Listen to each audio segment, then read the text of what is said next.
আমার নবীজি হাত দুখানা গায়ে দিলেন, কাদা কাদা কণ্ঠে বলছেন, সাহাবীরা আমার কলেজের টুকরা আব্দুল্লাহর লাশ তোমরা আমার হাতে তুলে দাও। আমার নবীজির লাশটা হাতের মধ্যে উঠায় নিলেন। উঠায় নিয়া আমার রাসূল বলছেন, আবু বকর মাথাটা ধরো, ওমর পাটা ধরো। আবু বকর মাথা ধরলেন, ওমর ফারুক রাদিয়াল্লাহু আনহু পাটা ধরলেন। নবীজির পিঠের দিকটা ধরে রাসূল তিনজন মিলে সবাই মিলে আস্তে করে কবরে শোয়া দিলেন। নবীজির কাদা কাদা কণ্ঠ, রাসূল কাঁদতেছেন, বুকের উপরে হাতটা রাখলেন, কিবলামুখী করে দিয়া আকাশের দিকে তাকায় বলে, আকাশের মালিক আল্লাহ, এই আব্দুল্লাহর উপরে এখন পর্যন্ত আমি রাসূল সন্তুষ্ট, আমার আব্দুল্লাহকে তুমি আল্লাহ মাফ করে দাও। আমার নবীজি এমন করে আদর করে দোয়া করে যখন তিনি উঠে আসবেন কবর থেকে, এমন সময় একজন সাহাবী পাগলের মতো হয়ে গেছেন, সাদ বিন আবি ওয়াক্কাস রাদিয়াল্লাহু তাআলা আনহু পাশে দাঁড়ায় থেকে হতাশার চিহ্ন নিয়ে তিনি চিৎকার মেরে মেরে বলছেন, আল্লাহ, আমার মতো পোড়া বান্দার কে থাকতে পারে? আমার মতো নাদান বান্দার কে থাকতে পারে? আমার বড় বদনসিব, আমি আজকে জীবিত সাদ বিন আবি ওয়াক্কাস না হয়ে যদি ওই কবরের বাসিন্দা হয়ে যদি মরে যেতাম কত না ভালো হতো। কারণ যে কবরবাসীকে দাফন করার জন্য বিশ্বের সেরা সেরা তিনজন মানুষ তার কবরে নামতে পারে। জোরে করুন সুবহানাল্লাহ। খালিদ বিন ওয়ালিদ রাদিয়াল্লাহু তাআলা, এই সাহাবী চোখের পানি ফেলে ফেলে কাঁদতেছিলেন, বিছানায় কাতরাচ্ছিলেন আর মনে মনে বলছিলেন, আল্লাহ, তুমি তো আমাকে জান্নাত দিতে চেয়েছো, জান দিলে পরে, মাল দিলে পরে। মাল তো দিলাম, কিন্তু জান তো তোমার পথে আমি দিতে পারলাম না। কাফেররা আমার দেহ থেকে এক ফোঁটা রক্ত ঝরাতে পারে নাই, কাফেররা আমাকে আক্রমণ করতে পারে নাই, আমি তো শহীদ হতে পারলাম না। নিজেকে অত্যন্ত অযোগ্য মনে করছিলেন, অপূর্ণ মনে করছিলেন, নিজেকে ব্যর্থ মনে করছিলেন। ইতিমধ্যে তাকে দেখার জন্য অর্ধ দুনিয়ার শাসনকর্তা ওমর ফারুক রাদিয়াল্লাহু তাআলা তাকে দেখার জন্য আসছেন। অন্তিম শয্যায় তিনি শায়িত।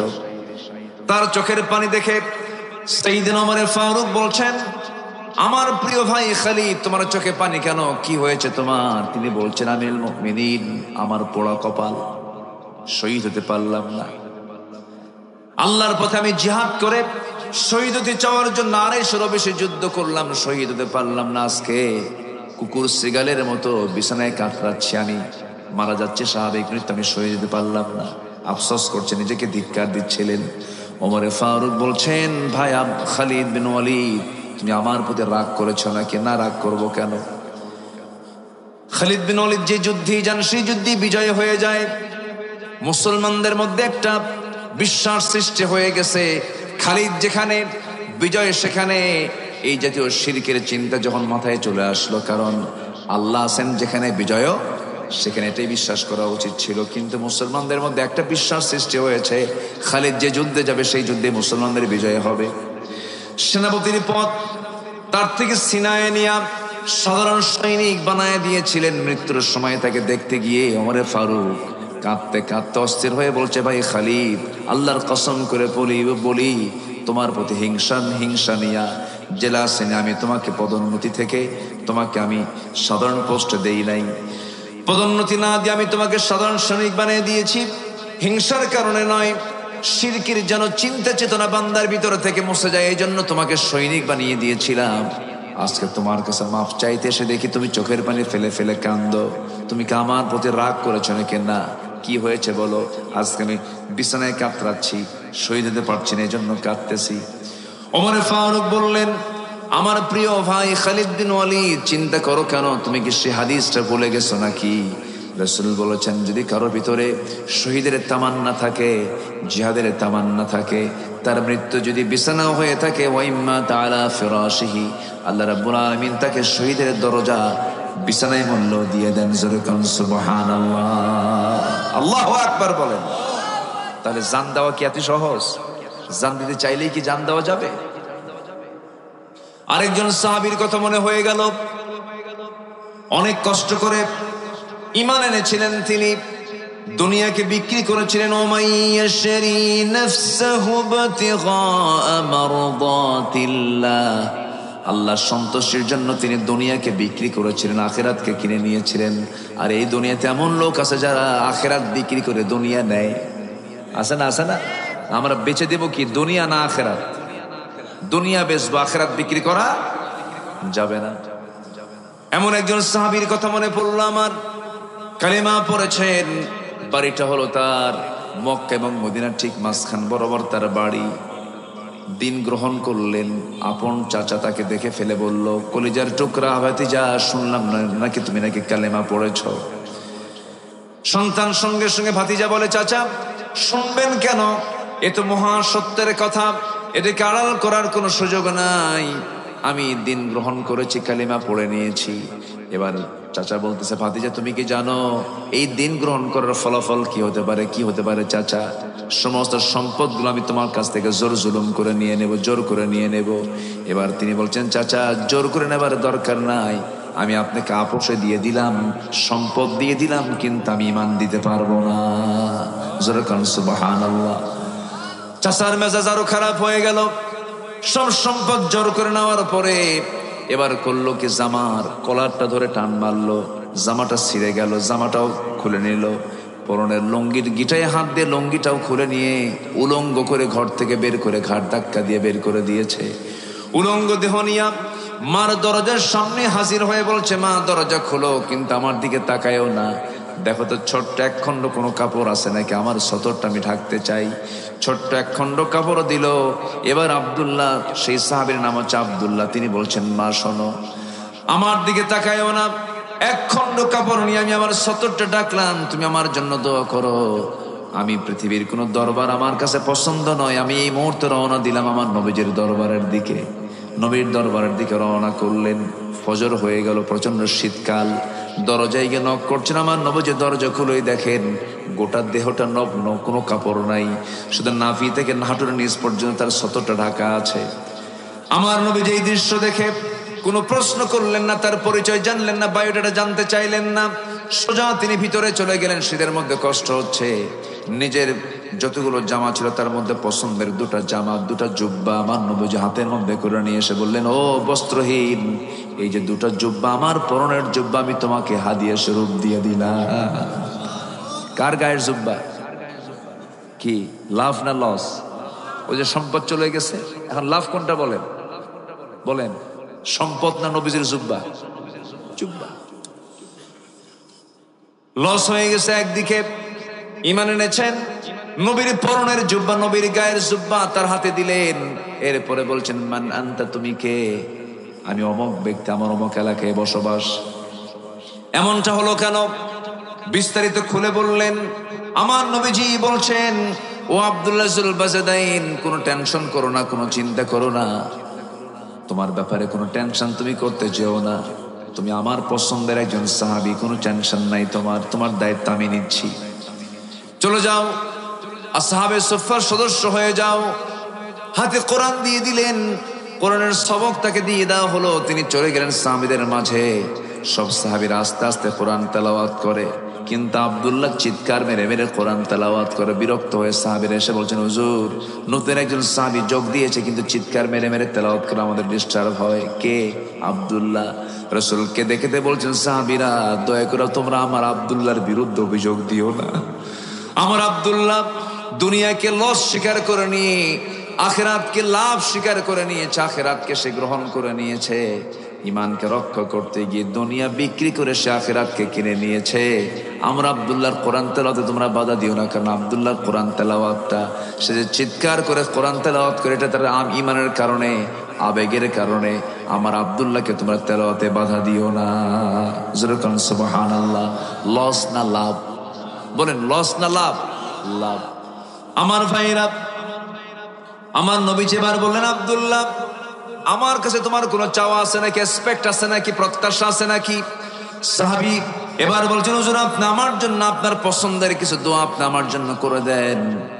আমার বন্ধুগণ, একটা বিষয় মাথায় রাখবেন, যখন কোনো আলেম ওলামা দেখবেন, বড় কোনো উস্তাদ দেখবেন, বড় কোনো বিশেষ মানুষ দেখবেন, তার সামনে যাবেন, সালাম দিবেন, সালাম দিয়ে বলেন, হুজুর অথবা স্যার অথবা জনাব, আপনি আমাকে কিছু নসিহা করেন, আপনি আমাকে কিছু উপদেশ দেন, আমাকে কিছু শিক্ষা দেন। আওসানি, রাসূল এমন করে সাহাবায়ে কেরামকে নসিহা করেছেন।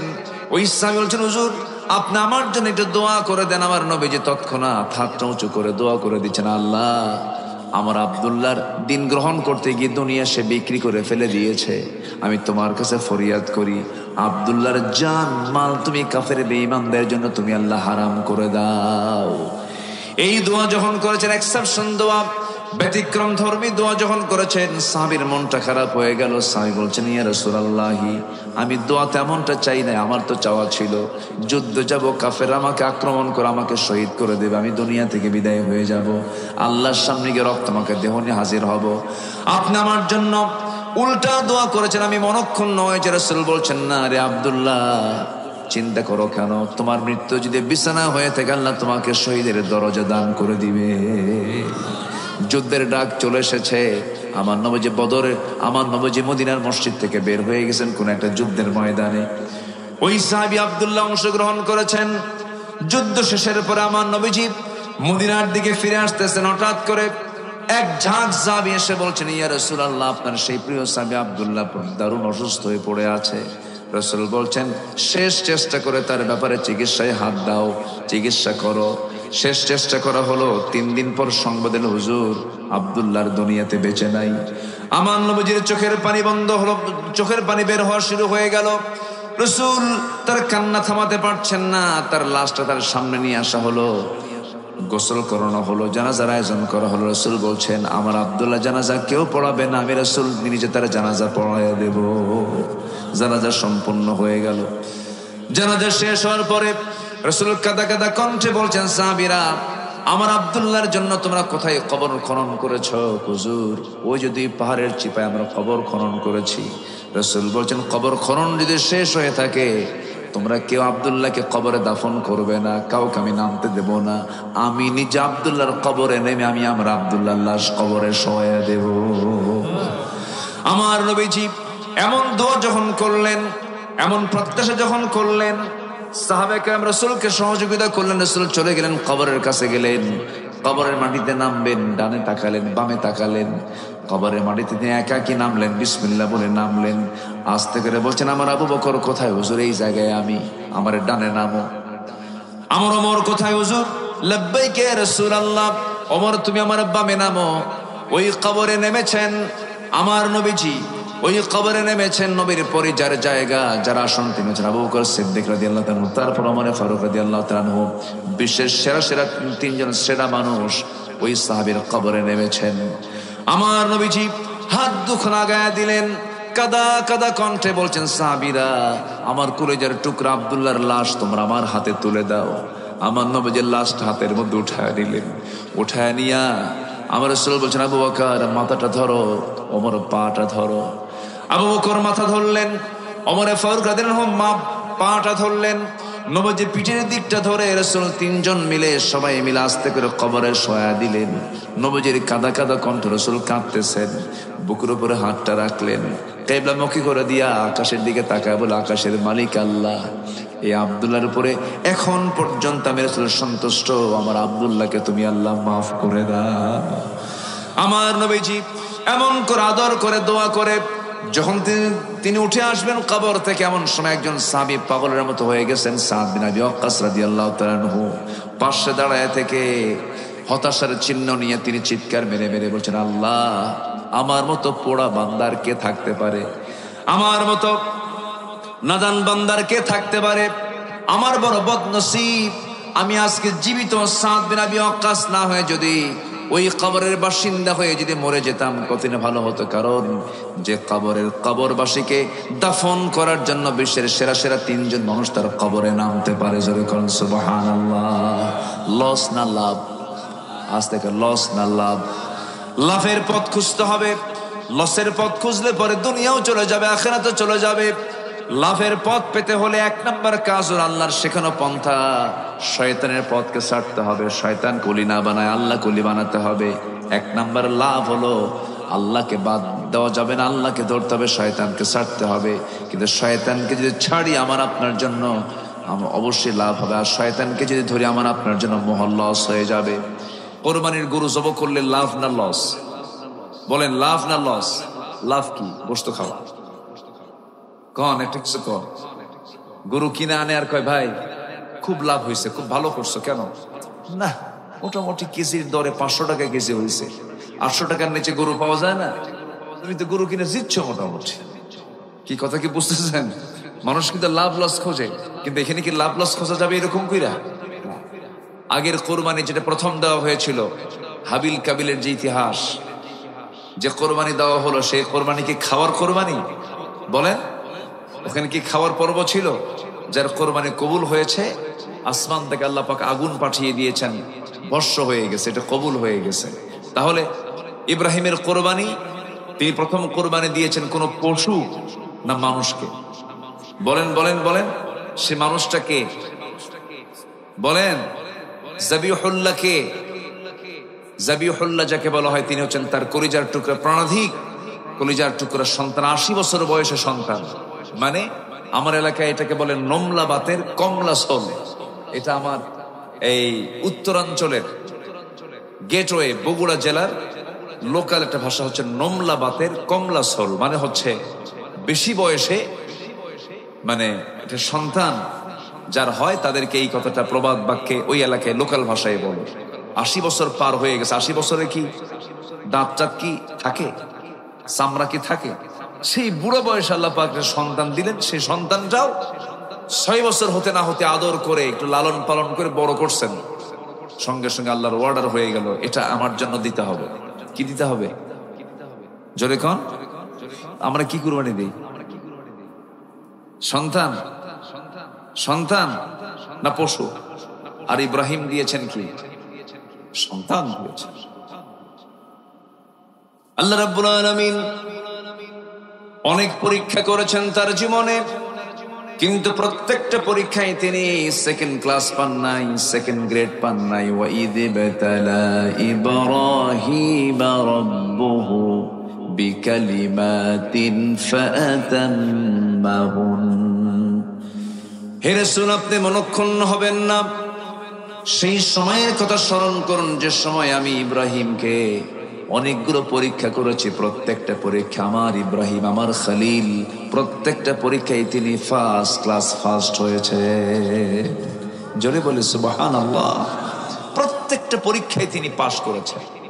আমরা যে খাতনা করি, এই যে ছোট্টবেলায় 5 থেকে 6 বছর বয়স, 7 বছর বয়সের মধ্যে যে খাতনা করা হয়, এই খাতনার রসম, এই খাতনার সূচনা করেছেন আল্লাহ পাক কোন ব্যক্তিকে দিয়ে? বলেন কোন ব্যক্তিকে দিয়ে? ইব্রাহিম আলাইহিস সালামকে দিয়ে করা হয়েছে। আমার নবীর খাতনা হয়নি। আমার নবীর খাতনা হয়নি কেন? তিনি মার পেট থেকে খাতনা হয়ে দুনিয়াতে এসেছিলেন। জোরে বলি সুবহানাল্লাহ। এরকম শিশু এখনো আছে না? আমারই আপন ছোট ভাই, আমার মা যখন তার ভূমিষ্ঠ হলো, তো আম্মা খুব খুশি, বলতেছে এ তো একদম রেডি হয়ে আসছে দুনিয়ার। আমি আর বুঝি না এই কথা, আমার বেশ ছোট, তে রেডি হয়ে আসছে, আমি শুধু এতটুকু আমার মনে হয়। অর্থাৎ খাতনা করার প্রয়োজন হয় না এমন শিশু দুনিয়াতে আছে না? আছে। বিশ্বের সেরা মানুষ মুহাম্মদ সাল্লাল্লাহু আলাইহি ওয়াসাল্লাম, তিনি খাতনা হয়ে দুনিয়াতে এসেছেন। কিন্তু সবার খাতনা হবে না। এখন এই খাতনা করতে হবে, এটার সূচনা যাকে আল্লাহ পাক যাকে দিয়ে করেছেন, তিনি কোন নবী? বলেন কোন নবী? এবং তার খাতনা হয়েছে, আমাদের খাতনা হয়েছে 5 থেকে 6 বছরে, আর তার খাতনা হয়েছে হলো 80 বছর বয়সে। কোন বছরে? বলেন 80 বছরে। বুড়া যখন তিনি, তখন বলা হলো ইব্রাহিম তোমার একটা কাজ বাদ আছে। বুখারীর বর্ণনা, বলা হলো তোমার এই খাতনা করতে হবে। তিনি বললেন আল্লাহ তুমি তো বলছো, আমি তো অবশ্যই রাজি আছি, আমি খাতনা করব, কিন্তু আমার খাতনা করবে কে? কি কথা কি বুঝতেছেন আপনারা? খাতনা যারা করে দেয় ওদেরকে কি বলে রাখা? কি কয়? হাজাম। এটা আবার কি? হাজাম। কিছু কিছু এলাকায় বলে গোটকা, কিছু কিছু এলাকায় বলে খলিফা, ওস্তা বলে। এক একটা এলাকায় এক একটা শব্দ আছে। অর্থাৎ সার্জারি করা হয়। এখন ডাক্তাররাও করে, এখন ডাক্তাররা এটা করেন, ডাক্তারদের দিয়ে করাই এটা উত্তম। মেডিকেল সায়েন্সকে অবশ্যই আমাদের প্রাধান্য দেওয়া উচিত। তারা পড়াশোনা করেন, তারা স্টাডি করেন। ইঞ্জিনিয়ার বিল্ডিং বানানো আর আমার আপনার ইঞ্জিনিয়ারিং দিয়ে বিল্ডিং বানানো কি তফাৎ আছে না? নাই বলেন তো? আছে। তো 5 বছর 6 বছর যখন আমাদের ছিল, তখন খাতনা করে দিয়েছে কোনো হাজাম, ডাক্তার অথবা কেউ। আচ্ছা, কিন্তু 80 বছর বয়সে তার খাতনা করতে হবে, বলেন তো এটা কি ছোটখাটো পরীক্ষা? বলেন আস্তে কন কেন? এই পরীক্ষা, এই খাতনা করবে কি? বলা হলো, আল্লাহ বলেন, ইব্রাহিম এই বুড়া বয়সে তোমার লুঙ্গিটা খুলবে কে? বলো, তোমার এই কাম সারতে হবে। বলেন নিজের কাম কি নিজে করা যায়? কঠিন ব্যাপার। কিন্তু আমার মাঝখানে আমার পেটে ছোট্ট একটা ফোড়া হয়েছিল। এই ফোড়াটা ধীরে ধীরে বড় এরিয়া ধারণ করলো। আমি একটু হলেও উপলব্ধি করতে পেরেছি যে নিজের জিনিসকে নিজে অপারেশন করাটা কত জটিল কাজ। চিন্তা করেন, একটা স্পর্শকাতর জায়গা, 80 বছর বয়স হয়ে গেছে, বলা হলো ইব্রাহিম তোমার খাতনা তোমাকেই করতে হবে। এটা বিশাল ব্যাপার, কিন্তু তাও 80 বছর বয়স। আল্লাহ বলেন, ইব্রাহিম আমি তোমাকে ইন্নী জাইলুকা লিন-নাসি ইমামা, আমি তোমাকে মানব মণ্ডলীর ইমাম করে পাঠাইছি, আমি তোমাকে জাতির পিতা করে পাঠাইছি। এটা তোমার মধ্যে যদি বাদ পড়ে যায়, জাতির মধ্যে বাদ পড়ে যাবে। এই কাজটা আমি তোমাকে দিয়ে উদ্ধার করতে চাই, তোমাকে দিয়ে এটা শুরু করতে চাই, তুমি খাতনা করে ফেলো। বললেন কি, একটা আড়ালে চলে গেলেন, জঙ্গলের মধ্যে চলে গেলেন। বয়স্ক মানুষ জঙ্গলে যাওয়ার পরে কাঠ কাটার যে যন্ত্র দেখবেন, আগের কাঠ মিস্ত্রিগুলো, এখন তো মেশিনে মেশিনে কাজ করে। আগের যারা কাঠ মিস্ত্রি কাঠের কাজ করতেন, বগলের নিচে একটা অংশ রেখে ওই কাঠগুলো কেটে কেটে সুন্দর করে সোজা করতেন। ওই সমস্ত মিস্ত্রিগুলো ওটাকে এই এলাকায় অস্ত্র কি যেন বলে জানি না, 22লা বলে, কি বলে, 22 বলে। এই জাতীয় তিনি অস্ত্র হাতের মধ্যে নিলেন, নিয়ে আড়ালে চলে গেলেন। নিজের খাতনা সুন্দর করে সুচারু রূপে সুন্দর করে খাতনা সম্পূর্ণ করলেন। কারণ এখানে সুচারুর দরকার আছে না নাই? বলেন, একটু কম বেশি হলে পরে কি কি সমস্যা কিনা বলেন? বাঁচার সম্ভাবনা নাই তো, ব্লিডিং হয়ে মারাও যেতে পারে। তাহলে জাতির পিতা হওয়ার জন্য একজন ডাক্তারও দরকার। কি বিশাল বড় একটা অপারেশন তিনি করেছেন, নিজের অপারেশন তিনি নিজেই সম্পন্ন করেছেন। ওই যে খাতনা শুরু হয়েছে, কিয়ামত পর্যন্ত এই সুন্নাতটা কোন নবীর সুন্নাত বলেন? কার সুন্নাত? সেই নবীর মাধ্যমে কোরবানিও শুরু হয়েছে। ঈদ উল ফিতরের সম্পর্ক হলো রোজার সাথে, রোজার পরপর ঈদ উল ফিতর। আর কোরবানির সাথে সম্পর্ক হলো হজের। কিসের সব বলেন তো? হজ। হজের মৌসুমে কি আসে? কোরবানি আসে। আর রোজার মৌসুমে কি আসে? ইফতার, কি বলে, ঈদ উল ফিতর আসে। ঈদ উল ফিতর শেষ করেছি, ঈদ উল আজহাও আমরা শেষ করেছি। আল্লাহ তুমি সকলে ঈদের ভিতরে আমাদের প্রকৃত ঈদ, আমাদের প্রকৃত যে আনন্দ, আল্লাহর সন্তুষ্টি যেন আমরা হাসিল করতে পারি, সেই তৌফিক আল্লাহ দান করো। জোরে বলি আল্লাহুম্মা আমিন। আমরা লাভ চাই না লস চাই? জোরে কোন, লাভ চাই না লস চাই? কিসের লাভ বলেন? দুনিয়ার লাভ না আখিরাতের লাভ? ভালো করে বলবেন। দুনিয়ার দরকার নাই, বিয়ে শাদী করবেন না, আস্তে কয়। বাচ্চা কাচ্চার দরকার নাই, ব্যবসা বাণিজ্যের দরকার নাই। এখন বলেন, দুনিয়ার লাভ দরকার না আখিরাতের লাভ দরকার? হ্যাঁ, দুইটাই লাগবে। সুন্দর জবাব দিয়েছেন, বলেন আলহামদুলিল্লাহ। দুইটাই তাহলে লাগবে। আচ্ছা, আমার কথা কি বিরক্ত হচ্ছেন আপনারা? একটু মনোযোগ দিয়ে কথাগুলো শুনুন। দুটাই লাগবে আমাদের, আমার আপনার জন্য। আল্লাহ রাব্বুল আলামিন দোয়া শিখে দিয়েছেন, দুটার জন্যই দোয়া করো। যারা পারেন ঠোঁট মিলিয়ে আমার সঙ্গে সুন্দর করে বলুন, রব্বানা আতিনা ফিদ দুনিয়া হাসানাতাও ওয়া ফিল আখিরাতি হাসানাতাও ওয়া কিনা আযাবান নার ওয়াজআলনাল জান্নাতা মাআল আবরার। জোরে বলুন আল্লাহু আকবার।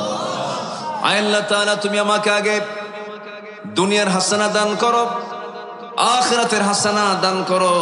নেক সন্তান, সৌন্দর্য, নেক স্ত্রী, সৌন্দর্য, এগুলো লাভ। আর যদি বজ্জাত মার্কা যদি বউ হয়, লাভ না লস? বলেন বলেন বলেন। বৎ সন্তান যদি হয় আমার আপনার জন্য কি হয়ে যায় বলেন? লস হয়ে যায়।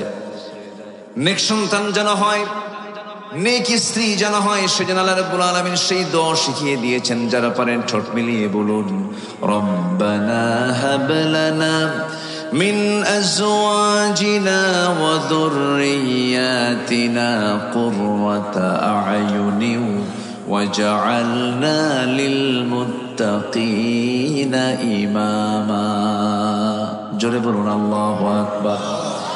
নেক সন্তান দেখেন, আজকে মাহফিলের আয়োজন করেছে একটা পরিবার। বৎ সন্তান যদি হতো বাপ মার কথা মনে রাখতো না, নেক সন্তানরাই তো বাপ মার কথা মনে রাখে। আর নামাজ শেষে দোয়া করে, সবে আমার সঙ্গে ঠোঁট মিলিয়ে বলুন, রব্বিরহামহুমা কামা রব্বায়ানি সগীরা। সবাই বলুন, রব্বিরহামহুমা কামা রব্বায়ানি সগীরা। আমার বন্ধুগণ, নেক আমল হলো লাভ, বদ আমল হলো লস। বদ আমল নিজের জীবনে থেকে মাইনাস করার চেষ্টা করতে হবে। গুনাহ যে হবেই না তা নয়, প্রত্যেকটা বান্দার মধ্যে গুনাহ করার যোগ্যতা যিনি দিয়েছেন তিনি আমার কে? আসতে বলবেন না, তিনি কে? ফেরেশতার গুনাহ করার কোনো যোগ্যতা, যৌন কামনা নাই, নারীর প্রতি কামনা নাই, সম্পদের প্রতি কোনো কামনা নাই, তাদের কোনো কামনা বাসনা নাই, জৈবিক কোনো চাহিদা নাই। কিন্তু আল্লাহ বান্দাকে সব চাহিদা দিয়ে দুনিয়াতে পাঠায় দিয়েছেন। আল্লাহ বলছেন, বান্দারে, নারীকে তুই গ্রহণ করবি কিন্তু অবৈধ পন্থায় নয়, সম্পদ তুই গ্রহণ করবি অবৈধ পন্থায় নয়, খাবারগুলো খাবি, হারাম কোনো খাবার তুই গ্রহণ করবি না, তোর জন্য লাভ হয়ে যাবে। কিন্তু তুই যদি আমার নির্দিষ্ট পন্থার বাইরে যদি চলে যাস, দুনিয়াও লস হয়ে যাবে, আখিরাতেও লস হয়ে যাবে। সূরা নিসার আল্লাহ রাব্বুল আলামিন সূরা নিসার ভিতরে যেখান থেকে আমি তেলাওয়াত দিয়ে শুরু করেছি, আল্লাহ রাব্বুল আলামিন সূরা নিসার 119 নম্বর আয়াতে বলছেন, وَمَن يَتَّخِذِ الشَّيْطَانَ وَلِيًّا مِّن دُونِ اللَّهِ فَقَدْ خَسِرَ خُسْرَانًا مُبِينًا। আল্লাহ বলেন, যারা অভিভাবক হিসাবে, ওলি হিসাবে আল্লাহকে বাদ দিয়ে যারা শয়তানকে গ্রহণ করবে, ওই সমস্ত বান্দাগুলো প্রকৃত ক্ষতির সম্মুখীন হয়ে যাবে, সুস্পষ্ট ক্ষতির মধ্যে তারা নিমজ্জিত হয়ে যাবে। অতএব আমরা একমাত্র গার্ডিয়ান বানাবো, ওলি বানাবো শয়তানকে না আল্লাহকে। আসতে বলবেন না, কাকে বলেন? একটা হচ্ছে আল্লাহর পথ, আর একটা হলো শয়তানের পথ। কার পথ বলেন? শয়তানের পথ। আমরা পথ ধরবো কার? আসতে বলবেন, পথ ধরবো কার? সুদের দিকে যাব না যাকাতের দিকে যাব? বলেন কিসের দিকে যাব? বলেন কিসের দিকে? যাকাতের দিকে যাব। যাকাত হলো আল্লাহর অর্থনীতি, সুদ হলো শয়তানের অর্থনীতি। পানি পান করবো কোনো সমস্যা নাই, কিন্তু ওই যে ড্রিঙ্কিং ওয়াটার কিছু আছে, লাল পানি, নীল পানি, এগুলো পানি, কিন্তু ওগুলো হলো রঙের পানি, ওটা হচ্ছে হারাম। ওটা কি? হারাম। আর আল্লাহ পাক সুন্দর করে যে পানি দিয়েছেন, যে পানি পান করলে পরে জীবন শক্তি বেড়ে যায়, আপনি সুস্থ থাকবেন, আপনার চাহিদা পূরণ হবে, দেহের চাহিদা পূরণ হয়ে যাবে। আল্লাহ বলছেন, হালাল পানি তুমি পান করো, আমি গাছের ডাব দিয়েছি, ডাবটা নাও। আজকে সকালবেলা যখন বগুড়া থেকে বের হব, গত মাহফিল ছিল আমার জয়পুরহাটের দিকে, বগুড়া হয়ে আসবো, দেখি প্রচন্ড গরম, কোক খায়, মজো খায়, 7 আপ না ডাউন, 7 আপ কয় না ডাউন কয়, আমি এগুলোর নাম দিছে ডাউন। কি বলেন? ডাউন। এই সমস্ত কোক আপনি খেয়ে আপনি যতটুকু না কল্যাণ পাবেন, যতটুকু আপনার জন্য উপকার হবে, প্রসেসিং ফুড কখনো আপনার জন্য কল্যাণ বয়ে আনে না। আল্লাহ আপনার জন্য মেজারমেন্ট করে ওই ডাবের ভিতরে যে পটাশিয়াম দিয়েছেন, যে ক্যালসিয়াম দিয়েছেন, যে পানি শূন্যতা দূর করার জন্য যে সমস্ত কিছু উপাদান দিয়ে সৃষ্টি করেছেন, আল্লাহর কসম করে বলি, এই যে ডাবটা আল্লাহ রাব্বুল আলামিন দিয়েছেন, এর মধ্যে অকল্যাণ তো নাই, কল্যাণ ছাড়া কিছু খুঁজে পাওয়া যাবে না। জোরে কোন সুবহানাল্লাহ। বেশ কিছু আগে আমার কোমরে ব্যথা, প্রচন্ড ব্যথা, সারে না, ডাক্তারকে দেখালাম, তাও কোমর ব্যথা ছাড়ছে না, সমস্যা হচ্ছে। মনে মনে ভাবলাম, আল্লাহ তুমি তো ডাবটা দিয়েছ, রেগুলার কয়েকদিন মেরে দিলাম, খাইলাম, পান করলাম, কোমর ঠিক হয়ে গেছে।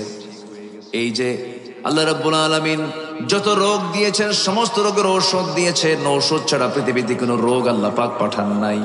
রোগ দিয়েছেন যিনি, ওষুধ দিয়েছেন তিনি। ক্যান্সার নাই কোনো অ্যান্সারেবল, কথা এটা বললে পরে আল্লাহর প্রতি নাশকর হয়ে যাবে। ক্যান্সারও আছে, অ্যান্সারও, বলেন বলেন, অ্যান্সারও আচ্ছা, আমরা খুঁজে বের করতে পারি নাই।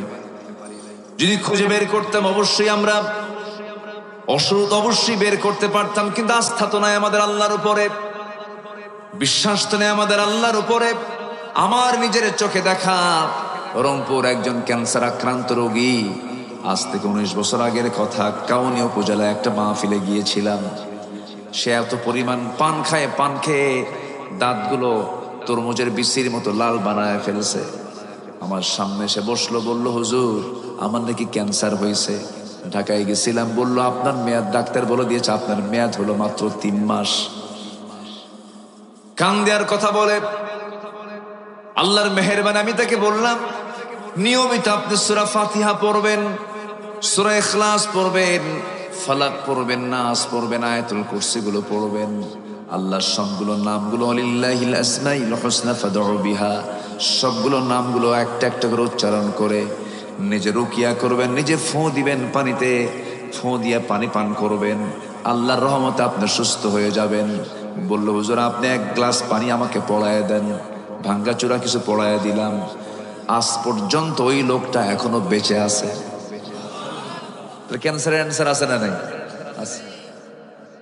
ক্যান্সার দিয়েছেন কে? আবার ক্যান্সারের কোষটা সরা দিতে পারেন তিনি আমার কে? আল্লাহ। ওমান ইয়াতাওয়াক্কাল আলাল্লাহ ফাহুয়া হাসবুহ, যে ব্যক্তি পরিপূর্ণরূপে আল্লাহর প্রতি ভরসা রাখবে তার জন্য আমার আল্লাহ যথেষ্ট, কাউকে লাগে না। জোরে কোন সুবহানাল্লাহ। যেখানেই ব্যথা হবে সেখানে হাত দিবেন, সূরা ফাতিহা পড়বেন, আল্লাহ পাক শিফায়ে কামেলা দান করবেন। আমরা আল্লাহর প্রতি আস্থা আনতে পারি না, তো আল্লাহর প্রতি বিশ্বাস আনতে পারি না। তাহলে আল্লাহকে ধরলে লস না লাভ, আর শয়তানকে ধরলে লস। 10টা ক্ষতির দিক আজকে আমি তুলে ধরবো। ক্ষতির আরবি হলো খুসরান। ক্ষতির আরবি কি? খুসরান। প্রত্যেকটা আয়াতেই আমার এই খুসরান শব্দটা আপনারা খুঁজে পাবেন। খুসর অথবা খুসরান শব্দটা অথবা খাসিরা শব্দটা আপনারা পাবেন। অলরেডি আমি একটা আয়াত বলেছি, আরো 9টা পয়েন্টে আমি কথা বলতে চাচ্ছি। কোরআনের ভাষায় মানুষের ক্ষতি হলো 10টা। কয়টা বলেন? 10টা। 1 নম্বর ক্ষতি হলো যারা আল্লাহকে বন্ধু না বানায় বন্ধু বানিয়েছে কাকে? শয়তানকে। যাকাতকে না পছন্দ করে সুদকে পছন্দ করেছে।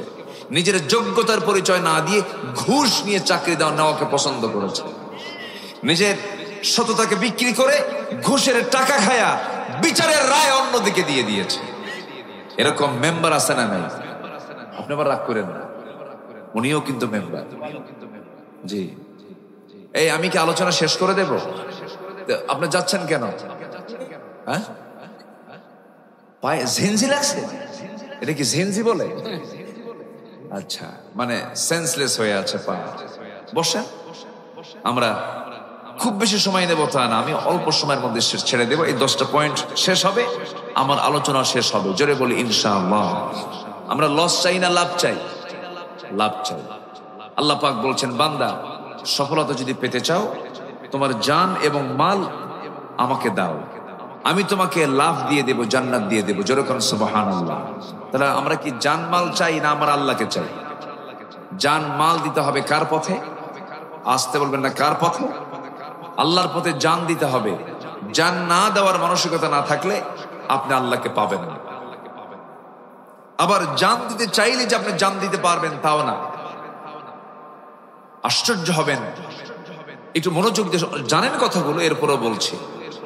একজন সাহাবী 250-রও বেশি যুদ্ধ করেছেন জীবনে। 250-রও বেশি, 250-টিরও বেশি যুদ্ধে তিনি অংশগ্রহণ করেছেন, সেনাপতির দায়িত্ব পালন করেছেন।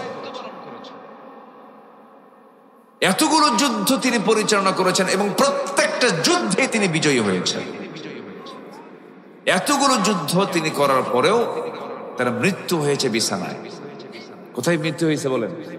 বিছানায়। আবার কিছু কিছু সাহাবী জীবনে একটা যুদ্ধেই গেছেন, এক যুদ্ধে শহীদ হয়ে আল্লাহর জান্নাতে চলে গেছেন। তাহলে জান দিতে চাইলে কি জান দেওয়া যায়? ওই সাহাবী এতগুলো যুদ্ধ করার পর তিনি বিছানায় কাতরাচ্ছেন। তিনি হচ্ছেন খালিদ বিন ওয়ালিদ রাদিয়াল্লাহু তাআলা। এই সাহাবী চোখের পানি ফেলে ফেলে কাঁদতেছিলেন, বিছানায় কাতরাচ্ছিলেন আর মনে মনে বলছিলেন, আল্লাহ তুমি তো আমাকে জান্নাত দিতে চেয়েছো, জান দিলে পরে, মাল দিলে পরে। মাল তো দিলাম কিন্তু জান তো তোমার পথে আমি দিতে পারলাম না। কাফেররা আমার দেহ থেকে এক ফোঁটা রক্ত ঝরাতে পারে নাই, কাফেররা আমাকে আক্রমণ করতে পারে নাই, আমি তো শহীদ হতে পারলাম না। নিজেকে অত্যন্ত অযোগ্য মনে করছিলেন, অপূর্ণ মনে করছিলেন, নিজেকে ব্যর্থ মনে করছিলেন। ইতিমধ্যে তাকে দেখার জন্য অর্ধ দুনিয়ার শাসনকর্তা ওমর ফারুক রাদিয়াল্লাহু তাআলা তাকে দেখার জন্য আসছেন। অন্তিম শয্যায় তিনি শায়িত।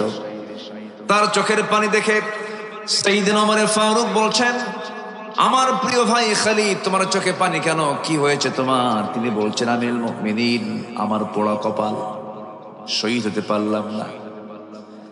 আল্লাহর পথে আমি জিহাদ করে শহীদ হতে চাওয়ার জন্য 250 বেশি যুদ্ধ করলাম, শহীদ হতে পারলাম না। আজকে কুকুর সিগালের মতো বিছানায় কাতরাচ্ছি, আমি মারা যাচ্ছে স্বাভাবিক মৃত্যু, আমি শহীদ হতে পারলাম না। আফসোস করছে, নিজেকে ধিক্কার দিচ্ছিলেন। ওমর ফারুক বলছেন, ভাই খালিদ বিন ওয়ালিদ, তুমি আমার প্রতি রাগ করেছো নাকি? না, রাগ করব কেন? খালিদ বিন ওয়ালিদ যে যুদ্ধে যান, সেই যুদ্ধে বিজয় হয়ে যায়। মুসলমানদের মধ্যে একটা বিশ্বাস সৃষ্টি হয়ে গেছে, খালিদ যেখানে বিজয় সেখানে এই জাতীয় শিরকের চিন্তা যখন মাথায় চলে আসলো, কারণ আল্লাহ আছেন যেখানে বিজয় সেখানে এটাই বিশ্বাস করা উচিত ছিল। কিন্তু মুসলমানদের মধ্যে একটা বিশ্বাস সৃষ্টি হয়েছে, খালিদ যে যুদ্ধে যাবে সেই যুদ্ধে মুসলমানদের বিজয় হবে। সেনাপতির পদ তার থেকে ছিনায় নিয়া সাধারণ সৈনিক বানায় দিয়েছিলেন। মৃত্যুর সময় তাকে দেখতে গিয়ে ওমর ফারুক কাঁদতে কাঁদতে অস্থির হয়ে বলছে, ভাই খালিদ, আল্লাহর কসম করে বলি তোমার প্রতি হিংসা নিয়া জেলা সেনে আমি তোমাকে পদোন্নতি থেকে তোমাকে আমি সাধারণ পোস্টে দেই নাই। পদোন্নতি না দিয়ে আমি তোমাকে সাধারণ সৈনিক বানিয়ে দিয়েছি হিংসার কারণে নয়, শিরকের যেন চিন্তা চেতনা বান্দার ভিতরে থেকে মুছে যায়, এই জন্য তোমাকে সৈনিক বানিয়ে দিয়েছিলাম। আজকে তোমার কাছে মাফ চাইতে এসে দেখি তুমি চোখের পানি ফেলে ফেলে কান্দো। তুমি কি আমার প্রতি রাগ করেছো নাকি? না। কি হয়েছে বলো? আজকে আমি বিছানায় কাতরাচ্ছি, শহীদ হতে পারছি না, এই জন্য কাঁদতেছি। ওমর ফারুক বললেন, আমার প্রিয় ভাই খালিদ বিন ওয়ালিদ, চিন্তা করো কেন? তুমি কি সে হাদিসটা ভুলে গেছো নাকি? রাসূল বলেছেন, যদি কারো ভিতরে শহীদের তামান্না থাকে, জিহাদের তামান্না থাকে, তার মৃত্যু যদি বিছানাও হয়ে থাকে, ওয়াইম্মা তাআলা ফিরাশিহি, আল্লাহ রাব্বুল আলামিন তাকে শহীদের দরজা বিছানায় মূল্য দিয়ে দেন। জোরে কোন সুবহানাল্লাহ, আল্লাহু আকবার বলেন। তাহলে জান দেওয়া কি এত সহজ? জান দিতে চাইলেই কি জান দেওয়া যাবে? আরেকজন সাহাবীর কথা মনে হয়ে গেল, অনেক কষ্ট করে ঈমান এনেছিলেন তিনি, দুনিয়াকে বিক্রি করেছিলেন। ওমাইয়াশরি নাফসাহু বিতিগা মারদাতিল্লাহ, আল্লাহর সন্তুষ্টির জন্য তিনি দুনিয়াকে বিক্রি করেছিলেন, আখিরাতকে কিনে নিয়েছিলেন। আর এই দুনিয়াতে এমন লোক আছে যারা আখিরাত বিক্রি করে দুনিয়া নেয়। আছে না? আছে না? আমরা বেচে দেব কি, দুনিয়া না আখিরাত? দুনিয়া বেচবো, আখিরাত বিক্রি করা যাবে না। এমন একজন সাহাবীর কথা মনে পড়লো আমার, কালেমা পড়েছেন, বাড়িটা হলো তার মক্কা এবং মদিনার ঠিক মাঝখান বরাবর তার বাড়ি। দিন গ্রহণ করলেন। আপন চাচা তাকে দেখে ফেলে বলল, কলিজার টুকরা ভাতিজা, শুনলাম নাকি তুমি নাকি কালেমা পড়েছ। সন্তান সঙ্গে সঙ্গে ভাতিজা বলে, চাচা শুনবেন কেন? এ তো মহা সত্যের কথা, এটাকে আড়াল করার কোনো সুযোগ নাই। আমি দিন গ্রহণ করেছি, কালেমা পড়ে নিয়েছি। এবার চাচা বলতেছে, ভাতিজা তুমি কি জানো এই দিন গ্রহণ করার ফলাফল কি হতে পারে? কি হতে পারে চাচা? সমস্ত সম্পদগুলো আমি তোমার কাছ থেকে জোর জুলুম করে নিয়ে নেব, জোর করে নিয়ে নেব। এবার তিনি বলছেন, চাচা জোর করে নেবার দরকার নাই, আমি আপনাকে আপোষে দিয়ে দিলাম, সম্পদ দিয়ে দিলাম, কিন্তু আমি ঈমান দিতে পারবো না। জোরে কান সুবহানাল্লাহ। চাচার মেজাজ আরো খারাপ হয়ে গেল। সব সম্পদ জোর করে নেওয়ার পরে এবার করলো কি, জামার কলারটা ধরে টান মারলো, জামাটা ছিঁড়ে গেল, জামাটাও খুলে নিল। পরনের লুঙ্গির গিটায় হাত দিয়ে লুঙ্গিটাও খুলে নিয়ে উলঙ্গ করে ঘর থেকে বের করে ঘাট ধাক্কা দিয়ে বের করে দিয়েছে। উলঙ্গ দেহ নিয়া মার দরজার সামনে হাজির হয়ে বলছে, মা দরজা খোলো, কিন্তু আমার দিকে তাকায়ও না, দেখো তো ছোট্ট এক খণ্ড কোনো কাপড় আছে নাকি, আমার সতরটা আমি ঢাকতে চাই। ছোট্ট এক খণ্ড কাপড় দিল। এবার আব্দুল্লাহ, সেই সাহাবীর নাম হচ্ছে আব্দুল্লাহ, তিনি বলছেন, মা শোনো, আমার দিকে তাকায়ও না, এক খণ্ড কাপড় নিয়ে আমি আমার সতরটা ডাকলাম, তুমি আমার জন্য দোয়া করো। আমি পৃথিবীর কোনো দরবার আমার কাছে পছন্দ নয়, আমি এই মুহূর্তে রওনা দিলাম আমার নবীজির দরবারের দিকে। নবীর দরবারের দিকে রওনা করলেন। ফজর হয়ে গেল, প্রচন্ড শীতকাল। দরজায় গিয়ে নক করছেন, আমার নবীজি দরজা খুলেই দেখেন গোটা দেহটা নগ্ন, কোনো কাপড় নাই, শুধু নাভি থেকে হাঁটুর নিচ পর্যন্ত তার সতরটা ঢাকা আছে। আমার নবীজি এই দৃশ্য দেখে কোনো প্রশ্ন করলেন না, তার পরিচয় জানলেন না, বায়োডাটা জানতে চাইলেন না, সোজা তিনি ভিতরে চলে গেলেন। শীতের মধ্যে কষ্ট হচ্ছে, নিজের যতগুলো জামা ছিল তার মধ্যে পছন্দের দুটা জামা, দুটা জুব্বা আমার নবীজি হাতের মধ্যে করে নিয়ে এসে বললেন, ও বস্ত্রহীন, এই যে দুটা জুব্বা, আমার পরনের জুব্বা আমি তোমাকে হাদিয়া স্বরূপ দিয়ে দিলাম। কার গায়ের জুব্বা? কি লাভ না লস? ওই যে সম্পদ চলে গেছে, এখন লাভ কোনটা বলেন? বলেন, সম্পদ না নবীজির জুব্বা? জুব্বা। লস হয়ে গেছে একদিকে, ঈমান এনেছেন, নবীর পরনের জুব্বা, নবীর গায়ের জুব্বা তার হাতে দিলেন। এরপরে বলছেন, মান আনতা, তুমি কে? আমি অমুক ব্যক্তি, আমার অমুক এলাকায় বসবাস। এমনটা হলো কেন? বিস্তারিত খুলে বললেন। আমার নবীজি বলছেন, ও আব্দুল্লাহ জুল বাজাদাইন, কোনো টেনশন করো না, কোনো চিন্তা করো না, তোমার ব্যাপারে কোনো টেনশন তুমি করতে যেও না, তুমি আমার পছন্দের একজন সাহাবী, কোনো টেনশন নাই তোমার, তোমার দায়িত্ব আমি নিচ্ছি, চলে যাও, আসহাবে সুফফার সদস্য হয়ে যাও। হাতে কোরআন দিয়ে দিলেন, কোরআনের সবক তাকে দিয়ে দেওয়া হলো। তিনি চলে গেলেন সাহাবীদের মাঝে। সব সাহাবীরা আস্তে আস্তে কোরআন তেলাওয়াত করে, কিন্তু আব্দুল্লাহ চিৎকার মেরে মেরে কোরআন তেলাওয়াত করে। বিরক্ত হয়ে সাহাবীরা এসে বলছেন, হুজুর, নতুন একজন সাহাবী যোগ দিয়েছে, কিন্তু চিৎকার মেরে মেরে তেলাওয়াত করে আমাদের ডিস্টার্ব হয়। কে? আব্দুল্লাহ। রাসূলকে দেখে বলছেন, সাহাবীরা, দয়া করে তোমরা আমার আব্দুল্লাহর বিরুদ্ধে অভিযোগ দিও না। আমার আব্দুল্লাহ দুনিয়াকে লস স্বীকার করে নিয়ে আখিরাতকে লাভ স্বীকার করে নিয়েছে, আখিরাতকে সে গ্রহণ করে নিয়েছে। ইমানকে রক্ষা করতে গিয়ে দুনিয়া বিক্রি করে সে আখিরাতকে কিনে নিয়েছে। আমরা আব্দুল্লাহর কোরআন তেলাওয়াতে তোমরা বাধা দিও না, কারণ আব্দুল্লাহর কোরআন তেলাওয়াতটা, সে যে চিৎকার করে কোরআন তেলাওয়াত করে, এটা তার ইমানের কারণে, আবেগের কারণে। আমার আব্দুল্লাহকে তোমরা তেলাওয়াতে বাধা দিও না। যেরকম সুবহানাল্লাহ।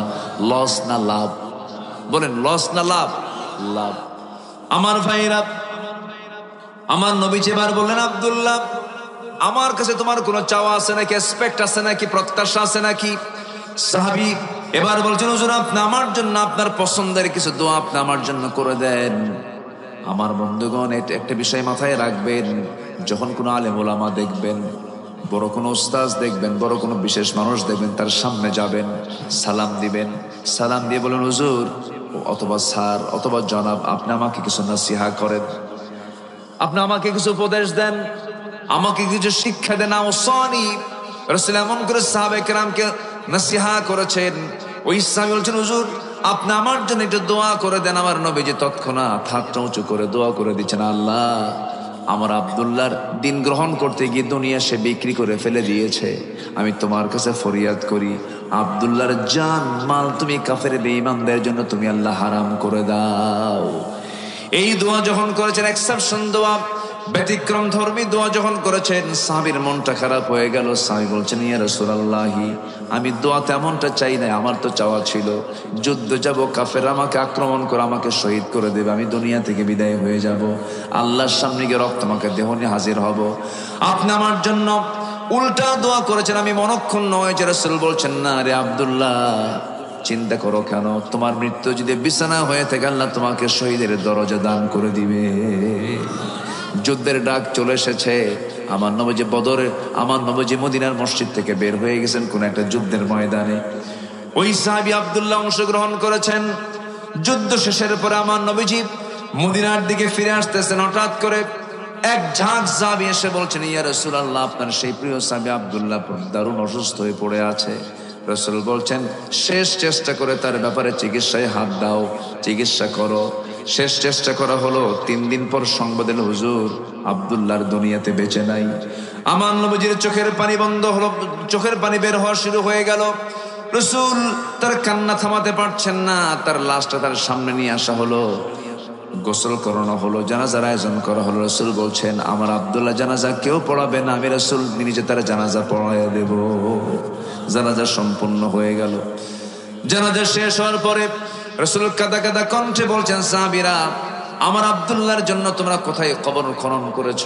হুজুর, ওই যদি পাহাড়ের চিপায় আমরা কবর খনন করেছি। রাসূল বলছেন, কবর খনন যদি শেষ হয়ে থাকে, তোমরা কেউ আব্দুল্লাহকে কবরে দাফন করবে না, কাউকে আমি নামতে দেব না। আমি নিজে আব্দুল্লাহর কবরে নেমে আমি আমার আব্দুল্লাহর লাশ কবরে শোয়া দেব। আমার নবীজি এমন দোয়া যখন করলেন, এমন প্রত্যাশা যখন করলেন, সাহাবায়ে কেরাম রাসূলকে সহযোগিতা করলেন। রাসূল চলে গেলেন, কবরের কাছে গেলেন, কবরের মাটিতে নামবেন, ডানে তাকালেন, বামে তাকালেন, কবরের মাটিতে তিনি একাকী নামলেন, বিসমিল্লাহ বলে নামলেন। আস্তে করে বলছেন, আমার আবু বকর কোথায়? হুজুর, এই জায়গায় আমি, আমার ডানে নামো। আমার ওমর কোথায়? হুজুর, লাব্বাইক ইয়া রাসূলুল্লাহ। ওমর, তুমি আমার বামে নামো। ওই কবরে নেমেছেন আমার নবীজি, ওই কবরে নেমেছেন নবীর পরে যার জায়গা, যার আসন, তিনি হচ্ছেন আবু বকর সিদ্দিক রাদিয়াল্লাহু তাআলা, তারপর ওমর ফারুক রাদিয়াল্লাহু তাআলা। বিশ্বের সেরা সেরা তিনজন সেরা মানুষ ওই সাহাবীর কবরে নেমেছেন।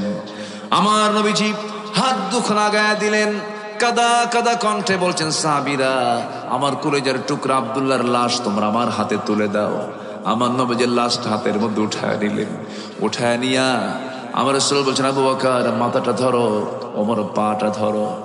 আবু বকর মাথা ধরলেন, ওমর ফারুক রাদিয়াল্লাহু আনহু পাটা ধরলেন, নবীজির পিঠের দিকটা ধরে রাসূল তিনজন মিলে, সবাই মিলে আস্তে করে কবরে শোয়া দিলেন।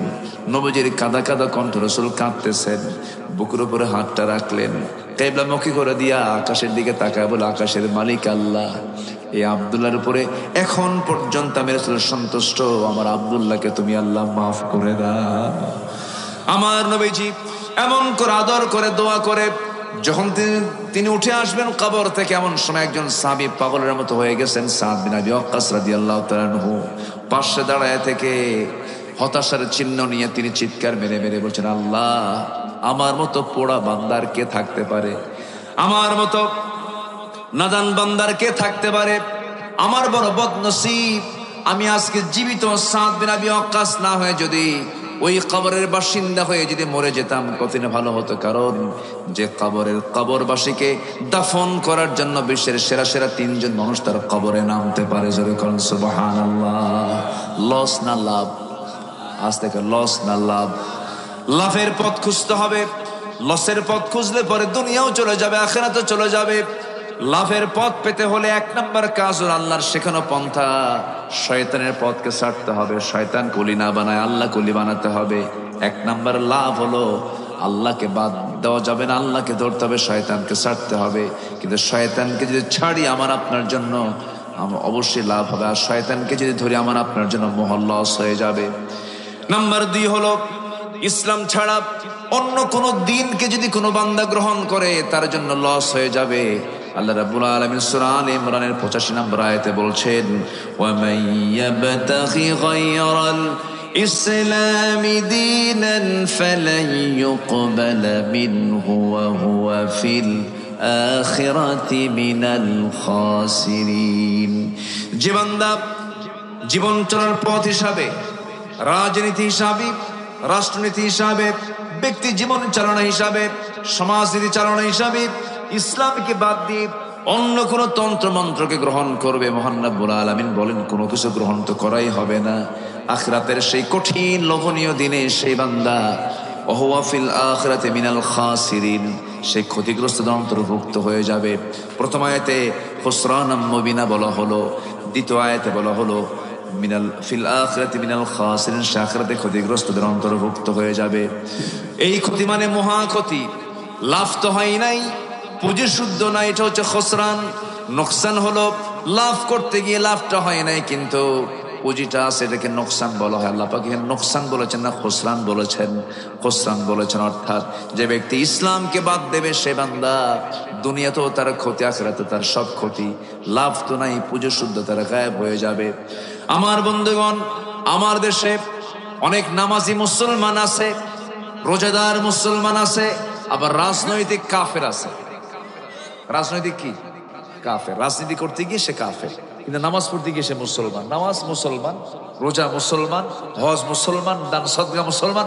রাজনীতি কি? আর রাজনীতি কি বলেন? কাফের। এরকম লোক তো আমার দেশে নাই। আসতে কয়, আসতে কয়, আছে না নাই?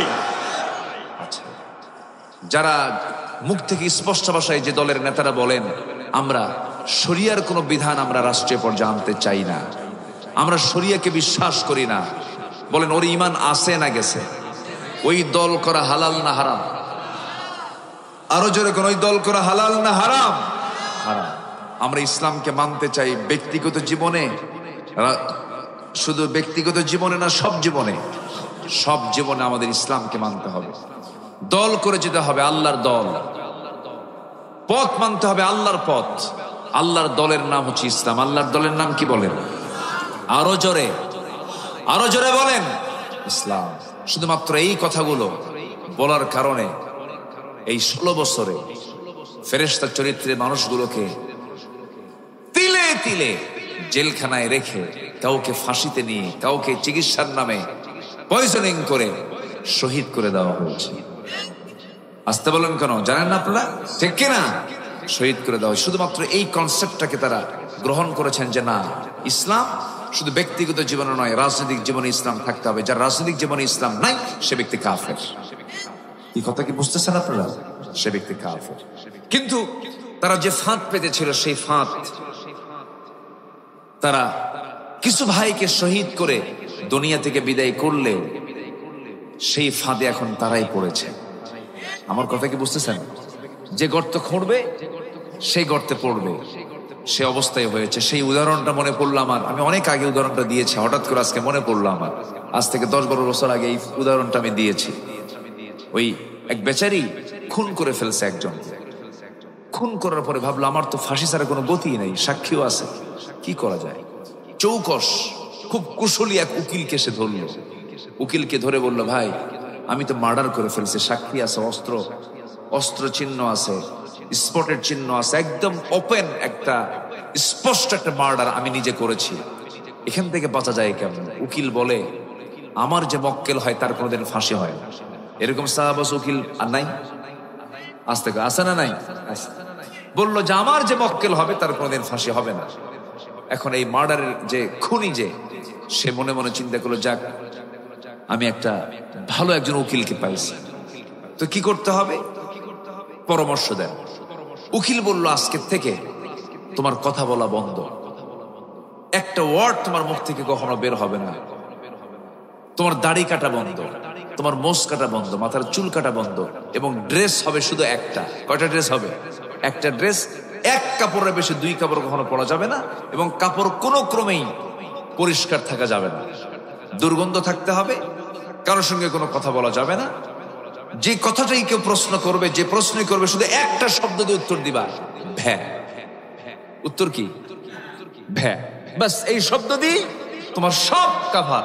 এই এক শব্দের ছাড়া আর কোন শব্দ তোমার মুখ থেকে বের করা যাবে না যতদিন পর্যন্ত রায় না হয়েছে।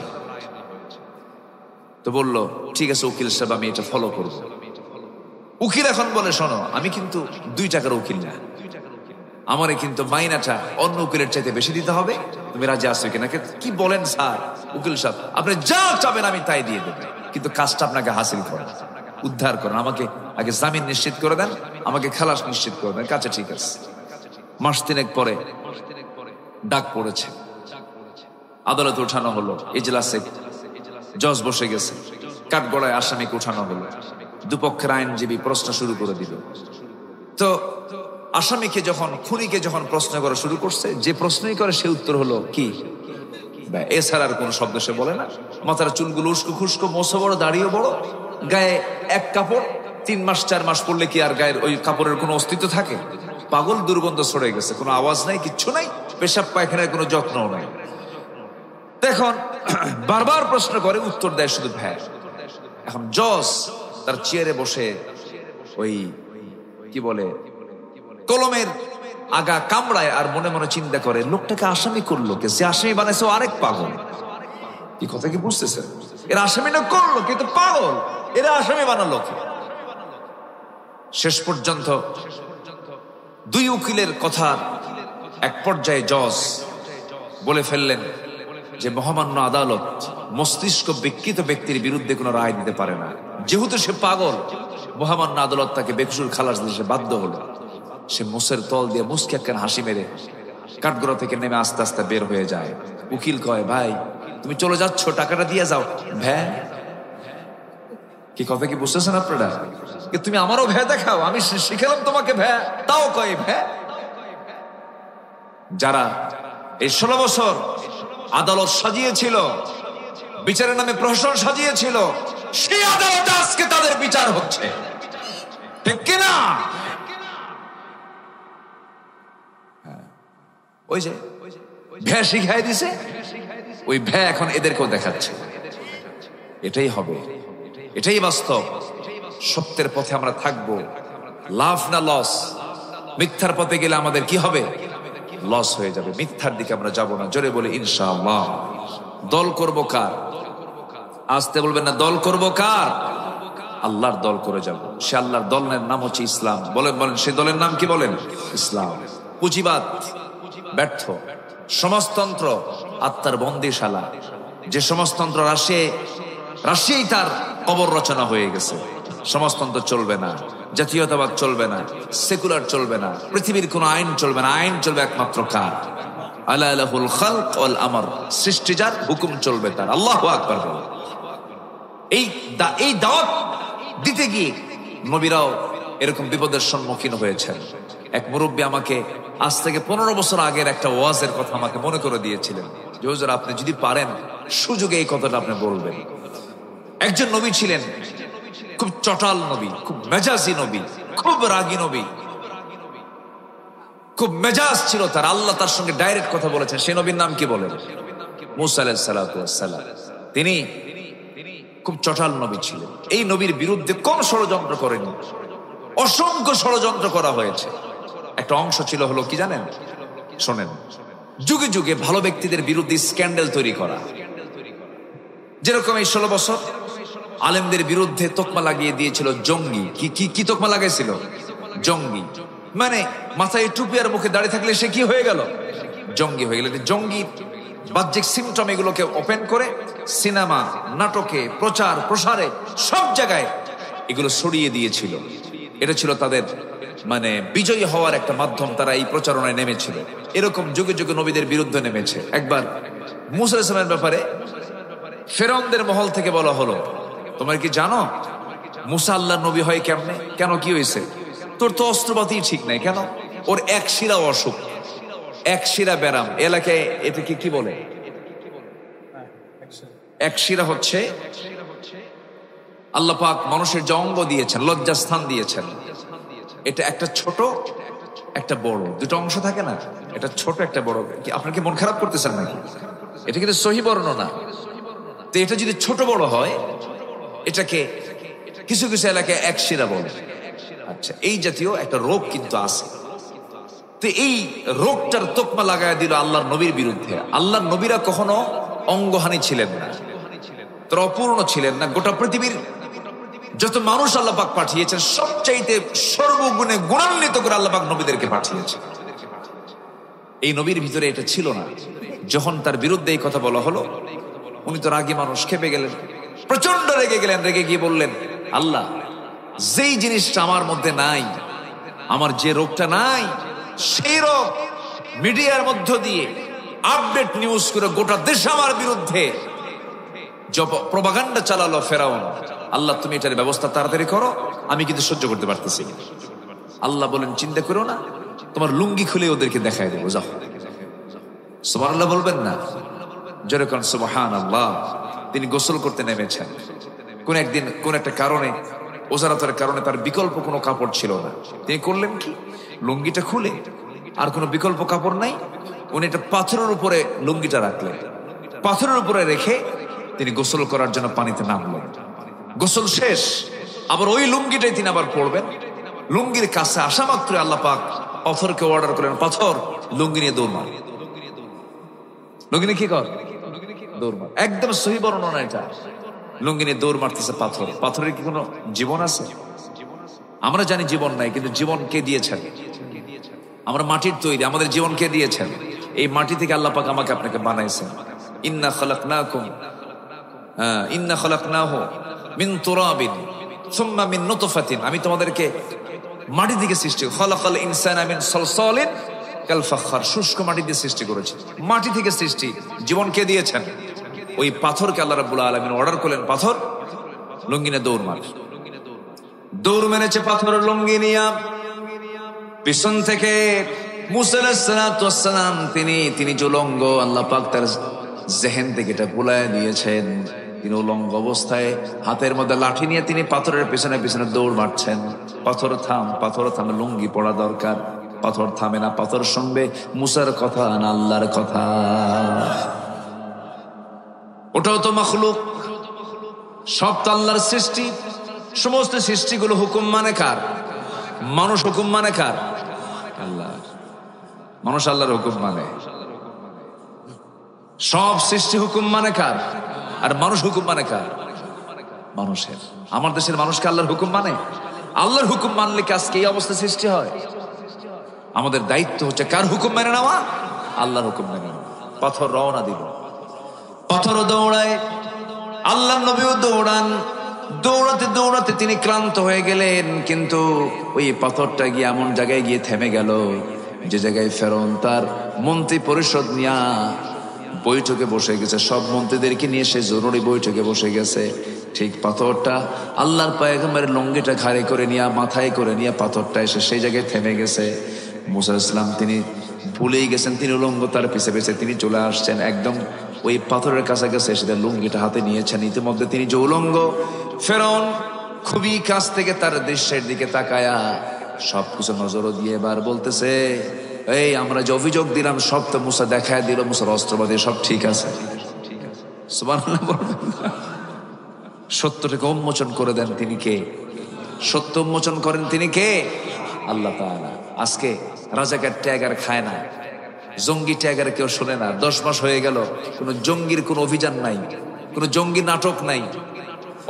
অভিযান করে সেখান থেকে জঙ্গির আস্তানা থেকে এতগুলো এটা উদ্ধার পাইছে, এটা বোমা পাইছে এবং এতগুলো লোক পাইছে। এগুলো নাটককে আমরা 10 বছর দেখতেছি, আমরা 10 মাস দেখতেছি নাই কেন? এই জঙ্গি নাটকের যিনি নাট্যকার, তিনি এখন দিল্লিতে বসে আছেন।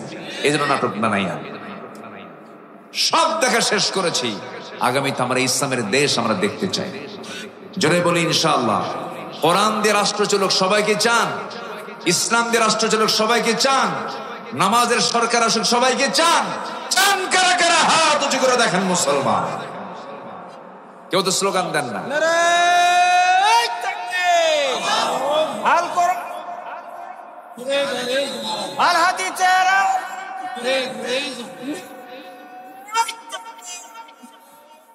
আল্লাহ কবুল করুন, জোরে বলে আমিন, আরো জোরে আমিন।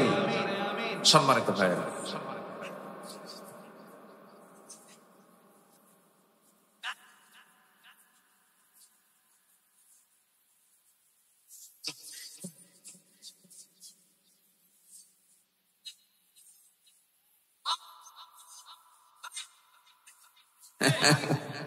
ভালো সাতক্ষীরা তো স্পষ্টবাদী সবাই, বলি আলহামদুলিল্লাহ। জি বসেন, ধন্যবাদ আপনাকে। চেয়ারে বসে পড়ে আবেগ তাড়িত হয়ে কথা বলেছেন, খুব ভালো, আলহামদুলিল্লাহ। আমি কি শেষ করে দেব? আলোচনা চালাবো? কারো কোনো আপত্তি নাই তো? জোরে বলি ইনশাআল্লাহ। ফজর নামাজ না পড়লেও চলবে। আমার দেশের মানুষ বেশি নামাজ পড়ে না, বেশি বিড়ি খায়। ভালো, বিসমিল্লাহ কয়ে খাবে। আমি তো এতক্ষণ ধরে কথা ধরি নাই, এখন কিছু কথা বলার দরকার। বলেন তো, বিড়ি বেশি খাওয়া দরকার না নামাজ বেশি পড়া দরকার? বিড়ি খাওয়ার দরকার আছে? উত্তর ফাইন দিয়েছেন। বলেন, বিড়ি বেশি খাওয়া ভালো না নামাজ বেশি পড়া ভালো? বিড়ি কম খাওয়া ভালো নাকি? খাওয়াই যাবে। আমার না খুব ভয় লাগে জানেন, আমার দেশের মানুষটা ইমানটা এত দ্রুত বিক্রি করে দেয়। এটা বিড়ির প্যাকেট দিলে ইমান বিক্রি হয়ে গেছে। খুব ভয় লাগে, খুব ভয় পাই আমি। যদি এমনটা হতো, আমার দেশের 80% মুসলমান নামাজি, আগামী সরকার আমি নিশ্চিত করে বলতে পারতাম হতো এই কোরআনের সরকার। ঠিক কিনা বলেন? এই জায়গায় আমার কাছে একটু ভয় লাগে। এই জাতি না ইতিহাস ভুলে যায়। এই জাতি পোল্ট্রি মারে, জানেন, হঠাৎ করে উল্টে যায়, হঠাৎ করে বাঁকা হয়ে বসে। আল্লাহ তুমি গোটা দেশকে, প্রত্যেকটা জেলাকে সাতক্ষীরার মতো বানায় দাও, জোরে বলি আমিন। তাহলে এই দেশকে ওজন করার জন্য যে বাটখারা যে জেলা, সে জেলার নাম কি বলে? সাতক্ষীরা। সাতক্ষীরা একটা ওজন করার মতো একটা জেলা, যে জেলার মানুষ ইসলামকে চায়, যে জেলার মানুষ আলেমদের নেতৃত্ব চায়, যে জেলার মানুষ ইসলামের নেতৃত্ব চায়। আল্লাহু আকবার বলো। আল্লাহ তুমি প্রত্যেক জেলা কেমন বানায় দাও, জোরে বলি আমিন। জানেন আমার দেশের মানুষ কি না পারে? মরা লাশ ফ্রিজে রেখেছে মহিলা, সেই ফ্রিজ থেকে লাশ বের করে ধর্ষণ করে। 3 বছরের শিশু ধর্ষিতা হয়, কবর থেকে লাশ তুলে মৃত লাশের সঙ্গে জেনা করা হয়। একটা মানুষকে মেরে 49 টুকরা করা হয়। একটা মানুষকে মেরে তাকে টুকরো টুকরো করে গোশত হাড় থেকে আলাদা করে গোশতগুলোকে ফ্ল্যাশ করে কমরের মধ্যে দিয়ে এটাকে অস্তিত্বহীন করা হয়। তাও একটা দেশের সংসদ সদস্যের লাশ। জানেন না আপনারা? এই খুলনা ডিভিশনের ঘটনা। ঝিনাইদহ কালীগঞ্জের এক এমপি ছিল, কালীগঞ্জের এক এমপি ছিল, তাকে কলকাতায় নিয়ে এরকম করে নির্মম ভাবে, মানুষ তো নির্মম পাশবিক কায়দায় মেরে ফেলা, এটা মানবতার কাজ নয়। ঠিক কিনা বলেন? মানুষ এত এত অধপতন হয়েছে, মানবতা কোনো দয়া মায়া নেই। এই দেশে কিন্তু অপরাধগুলো সংগঠিত হচ্ছে। অতএব এই দেশকে সুন্দর করে সাজানোর জন্য একমাত্র ইসলামী নেতৃত্বের বিকল্প কোনো পথ আর নাই। আমরা ইসলামী নেতৃত্ব দেখতে চাই। জোরে বলি ইনশাআল্লাহ, আর জোরে বলি ইনশাআল্লাহ। যে দলে চাঁদাবাজি আছে সেই দলে আমাদের থাকার দরকার নাই। যে দলে মদ আছে, বোতল আছে, নারী আছে, যে নেতা তোমার হাতে নারী তুলে দেয়, মদ তুলে দেয়, ওই নেতৃত্বের মুখে আমরা জুতা মারি। ওইদিকে যাব না, আমরা লস হয়ে যাব। আমরা ইসলাম যেখানে থাকবে সেখানে নেতৃত্ব আমরা মানবো। জোরে বলি ইনশাআল্লাহ। মুহাদ্দিস আব্দুল খালেকের মতো একজন ব্যক্তি, মুহাদ্দিস আব্দুল খালেক আপনাদের শুধু অহংকার নয়, গোটা জাতির অহংকার। আব্দুল খালেকের মতো যদি 300 ব্যক্তি যদি পার্লামেন্টের 300 চেয়ারে বসে যেত, দেশটা জান্নাতের টুকরা হয়ে যেত। কিন্তু এতদিন ছিল ওর মধ্যে একটা ছিল হলো ওই যে ফাইটে যায়, জানেন না আপনারা? হ্যাঁ, ফাইটে যায় ছিল, ফেটেই গেছে। হ্যাঁ, চিন্তা করেন কি পাওয়ার, কি অহমিকা, কি প্রাউড মাটির সঙ্গে আল্লাহ পাক মিশায়া দিয়েছেন। সে আল্লাহ আছেন না নাই? আচ্ছা, আমরা আল্লাহর প্রতি আস্থা আনবো। জুলুমকে আমরা নিজের জীবন অস্ত্র বানাবো না। আমরা জুলুমের হাত প্রশস্ত করব না, রহমতের হাত প্রশস্ত করব। রহমতের হাত, দয়ার হাত প্রশস্ত করে দেব, জুলুম করব না। আল্লাহর কসম করে বলি, যে বান্দার মধ্যে জুলুম নাই সে বান্দার প্রতি আল্লাহর অবারিত রহমত বর্ষিত হবে। যেরকম সুবহানাল্লাহ। আমরা জুলুমের পথে যাব না, আমরা দয়ার পথে যাব। জোরে বলি ইনশাআল্লাহ। ইরহাম তুরহাম, দয়া করবেন, আল্লাহ দয়া আপনার প্রতি করবে। আল্লাহ নিজে বান্দাকে ওয়াদা করেছেন। আরো 10টা, আরো 7টা, আরো 8টা পয়েন্ট রয়ে গেছে, কিন্তু এদিকে 12টা বেজে গেছে। কি করব? আলোচনা চলুক চলুক, হুজুর মরুক, হুজুরও বাসুক। আজকে সবচেয়ে গরম, প্রচন্ড টুডে। আজকে যে টেম্পারেচার, ওরে বাপরে বাপ, অনেক গরম। বগুড়া থেকে প্রায় 9-10 ঘন্টা লেগেছে আমার আজকে আসতে। মাঝে মাঝে থামি, প্রচন্ড গরম। গাড়িতে একটু ঠান্ডা থাকে, ওই যে এসি টেসি চলে, এটাও আরেক জ্বালা। ওই যে গলা ব্যথা করে। আবহাওয়া তো আসলে ন্যাচারাল যে আবহাওয়া, ন্যাচারাল যে বাতাস আর মানুষের তৈরি করা বাতাস, তফাৎ আছে না নাই বলেন তো? আছে। সমস্যা হয়, অসুবিধা হয়। এই প্রচন্ড গরমে আপনারা যে বসে আছেন কেমনে, আমি তো চিন্তা করতেছি। আমার এখানে একটু ফ্যান চলতেছে, একটু কথা বলতেছি, কিন্তু আপনারা তো ফ্যান ছাড়া এই গরমের ভিতরে আপনারা একদম মানে কষ্ট করে, অনেকে দেখতেছি একটু গেঞ্জি টেঞ্জি খুলেও বসছেন, কিন্তু অনেকের বসার ভাব দেখে মনে হচ্ছে যে ফজর পর্যন্ত চলুক। আলহামদুলিল্লাহ বলো। অনেক রাতেও বসে আছেন, এটা আল্লাহর মেহেরবানি, বলি আলহামদুলিল্লাহ। নাম্বার 3, ক্ষতিগ্রস্ত কারা হবে? আল্লাহর সঙ্গে যারা অঙ্গীকার ভঙ্গ করবে। আমরা দুনিয়াতে আগে আসি নাই, কিন্তু আমরা ছিলাম রুহের জগতে। কিসের জগতে ছিলাম বলেন? রুহের জগতে আমাকে প্রশ্ন করেছিলেন আল্লাহ পাক, আমি কি তোমার রব নই? তখন আমরা কি কইছেন? না। কি কইছি আমরা? না কইছি না হ্যাঁ কইছি? বলেন কি বলছি আমরা? কি বলেছে? ক্বালু বালা, হ্যাঁ তুমি আমার রব। আচ্ছা, এটা যে বলছি আমরা, মনে আছে? মনে নাই? ভালো করে রাখুন, মনে আছে? মনে নাই, কিন্তু বলছি কিনা বলেন? কোরআন শুধু সত্য না মহাসত্য? বলেন বলেন বলেন। সেই মহাসত্য কোরআন বলছে, হ্যাঁ আমি বলে এসেছি তুমি আমার রব। তাহলে এই ওয়াদা আমি করেছি কার সাথে? কার সাথে করছি? আমি আল্লাহর সাথে। সেই আল্লাহ আমার রব, দুনিয়াতে যদি আমি এটা বাস্তবায়ন না করি, তাহলে অঙ্গীকার রক্ষা হলো না ভঙ্গ হলো? ভঙ্গ হলো। আল্লাহ বলছেন এমনটা আচরণ করবে যারা الذين ينقضون عهد الله من بعد ميثاقه ويقطعون ما أمر الله به أن يوصل ويفسدون في الأرض أولئك هم الخاسرون জোরে বলুন আল্লাহু আকবার। আল্লাহর সঙ্গে যারা ওয়াদা ভঙ্গ করবে তারা ক্ষতিগ্রস্ত হয়ে যাবে। নাম্বার 4, আল্লাহর সঙ্গে সাক্ষাৎ করাকে যারা অস্বীকার করবে তারা ক্ষতিগ্রস্ত হয়ে যাবে। নাম্বার 5 হলো সরল পথ থেকে বিচ্যুত হওয়ায় পার্থিব জীবনে যাদের প্রচেষ্টা ব্যর্থ হয়েছে তারাও ক্ষতিগ্রস্ত হয়ে যাবে। কুল হাল নুনাব্বিউকুম বিল আখসারিনা আ'মালা। নাম্বার 6 হলো আল্লাহর পথ থেকে বিচ্যুত হয়ে নিজে পরিবার বর্গকে যারা ক্ষতিগ্রস্ত করবে, এই সমস্ত বান্দাগুলোর দুনিয়াও যাবে, আখিরাতেও চলে যাবে। আমার বন্ধুগণ, নাম্বার 7 হলো ক্ষণকালীন পার্থিব জীবনে আল্লাহকে বলে থাকা, এই সমস্ত লোকগুলো ক্ষতিগ্রস্ত হয়ে যাবে। নাম্বার 8 হলো সত্যের পথে ঈমান না সৎকর্ম না করা লোকগুলো ক্ষতিগ্রস্ত হয়ে যাবে। ইন্নাল ইনসানা লাফি খুসরিন ইল্লাল্লাযীনা আমানু ওয়া আমিলুস সালিহাত ওয়া তাওয়াসাউ বিল হাক্কি ওয়া তাওয়াসাউ বিস সাবর। নাম্বার 9 হলো বাতিলের প্রতি বিশ্বাস স্থাপন এবং আল্লাহকে অস্বীকার করবে যারা, তারা ক্ষতিগ্রস্ত হয়ে যাবে। নাম্বার 10 হলো পার্থিব জীবনের স্বার্থে ঈমানের পর কুফরকে যারা গ্রহণ করবে তারা ক্ষতিগ্রস্ত হয়ে যাবে। আল্লাহ তাআলা নিজেই বান্দাগুলোকে এইগুলো সবকিছু ফাইন্ড আউট করে বলছেন, বান্দা লসের পথকে পরিহার করে তুমি লাভের পথকে ধরো, আমি আল্লাহ তোমার জন্য 8টা জান্নাত প্রস্তুত রেখেছি। জোরে বলেন সুবহানাল্লাহ। জান্নাত মোট কয়টা? আরো জোরে বলেন।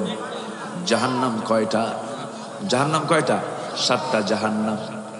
কোন আমলে কোন জাহান্নাম, কোন বদ আমলে কোন জাহান্নাম রয়েছে, কোন নেক আমলে কোন জান্নাত রয়েছে, আল্লাহ পাক বিস্তারিত কোরআন কারীমের মধ্যে বলে দিয়েছেন।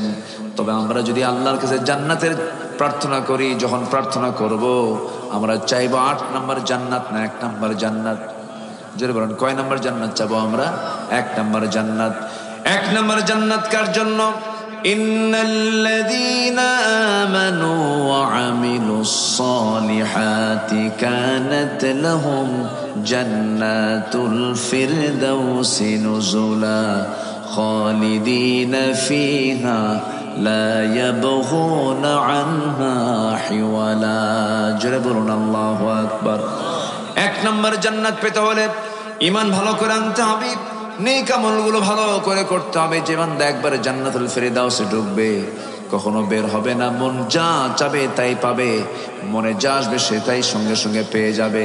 জান্নাত এমন একটি জায়গার নাম যে জান্নাতে কোনো শোক থাকবে না, দুঃখ থাকবে না, অপ্রাপ্তি থাকবে না, এবং যৌবন কখনো হারাবে না, মানুষ কখনো বুড়া হবে না, ঘুম থাকবে না, পায়খানা থাকবে না। এমন একটা জান্নাত যেটা আমরা কখনো কল্পনা করি না, অকল্পনীয় একটা জান্নাত আল্লাহ পাক রেখে দিয়েছেন। জোরে বলুন সুবহানাল্লাহ। জান্নাতে আমরা সবাই ফিরে যেতে চাই, জোরে বলি ইনশাআল্লাহ। 5 ওয়াক্ত নামাজ পড়বেন কারা কারা, একটু হাত তুলে দেখান দেখি। জোরে বলি, ইয়া আল্লাহ আমাদেরকে 5 ওয়াক্ত সালাত আদায় করার তৌফিক তুমি আল্লাহ দিয়া দাও। জোরে বলি আমিন, আরো জোরে আমিন, আরো জোরে আমিন। যে যেখানে আছেন আমরা বসে পড়ি, আমরা আল্লাহর কাছে চাবো আল্লাহ যেন আমাদেরকে মাফ করে দেন। সবাই নামাজের মতো করে বসি, নামাজের মতো করে বসি। 11:59 চলছে, 12টার কাছাকাছি। আমরা সবকিছু কি সময় মতো করবো? আমরা লা ইস্তাখিরুনা সাআতান ওয়া লা ইস্তাকদিমুন, এই আয়াত আমাদেরকে অনেক শিক্ষা দেয়। মৃত্যুর যখন সময় হবে 1 সেকেন্ড আগেও হবে না, 1 সেকেন্ড পরেও হবে না। আমাদের কাজও হবে, নামাজ হবে কি অসময়ে না সময়ে? বলেন বলেন বলেন বলেন। পৃথিবীর সকল কাজ ইমানদার করবে অসময়ে না সময়? সময়। আল্লাহ পাক বলছেন সময় ব্যাপারে তোমাকে প্রশ্ন করা হবে। লা তাযুলু কদাম ইবনে আদম হাত্তা ইউসআলা আন খামসিন, কোন আদম সন্তান এক কদমও নড়তে পারবে না যতক্ষণ না 5টা প্রশ্নের জবাব না দিবে। সব সময় নেই। 1 নম্বর হলো আন উমরিহি ফিমা আফনাহ ওয়া আন শাবাবিহি ফিমা আবলাহ, জীবন সম্পর্কে প্রশ্ন করা হবে কোন দিকে ব্যয় করেছো। যৌবন সম্পর্কে প্রশ্ন করা হবে কোন দিকে এটা ব্যয় করেছো। তাহলে অবশ্যই সময়ের সঠিক মূল্যায়ন আমাদের করার দরকার আছে না নাই বলো? আচ্ছা, আমরা এটা মূল্যায়ন করবো, জোরে বলি ইনশাআল্লাহ। যে যেখানে আছেন আমরা এখন দোয়ার দিকে যাব। আমরা চাইবো কার কাছে? আল্লাহর কাছে চাও। সবাই বলি সুবহানাকাল্লাহুম্মা ওয়া বিহামদিকা আশহাদু আল্লা ইলাহা ইল্লা আনতা আস্তাগফিরুকা ওয়া আতুবু ইলাইকা। চিৎকার মেরে বলি, ইয়া আল্লাহ, আমার জীবনের সগীরা কবিরা, ছোট বড় সব গুনাহ তুমি আল্লাহ মাফ করে দাও। জোরে বলুন ইয়া রাব্বাল আলামিন। আপনি দোয়া করে দেন।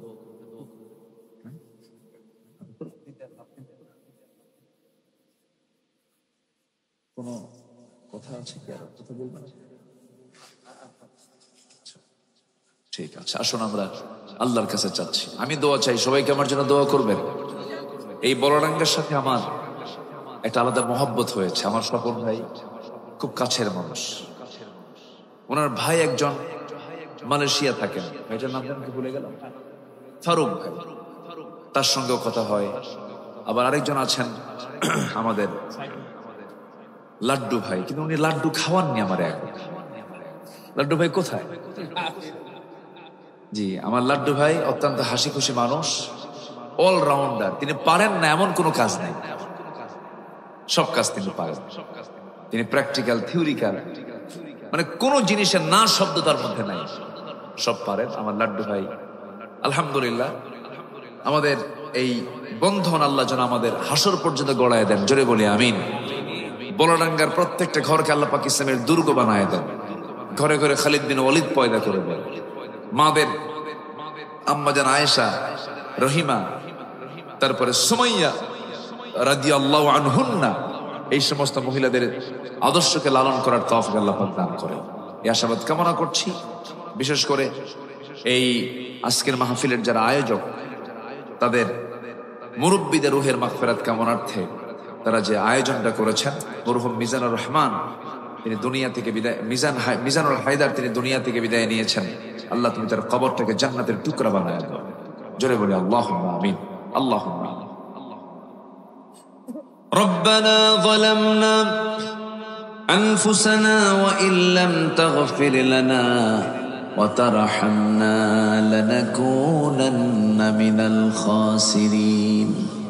গভীর রাত, নিঝুম রাত, ঝিমানো রাত্রিতে চাঁদের মতো হাজারো মুসলমান নরনারী নিয়ে তোমার কালামের 2-3টা আয়াতকে সামনে রেখে কোন পথে লস কোন পথে লাভ এই বিষয়ে কিছু কথা বলেছি।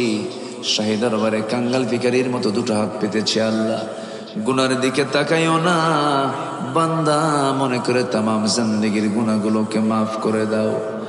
জনম দুঃখিনী মা, জনম দুঃখী বাপ জান যারা দুনিয়া থেকে বিদায় নিলেন, জিন্দেগির গুনাহগুলো মাফ করে দাও, কবরগুলোকে জান্নাতের টুকরা বানায়া দাও।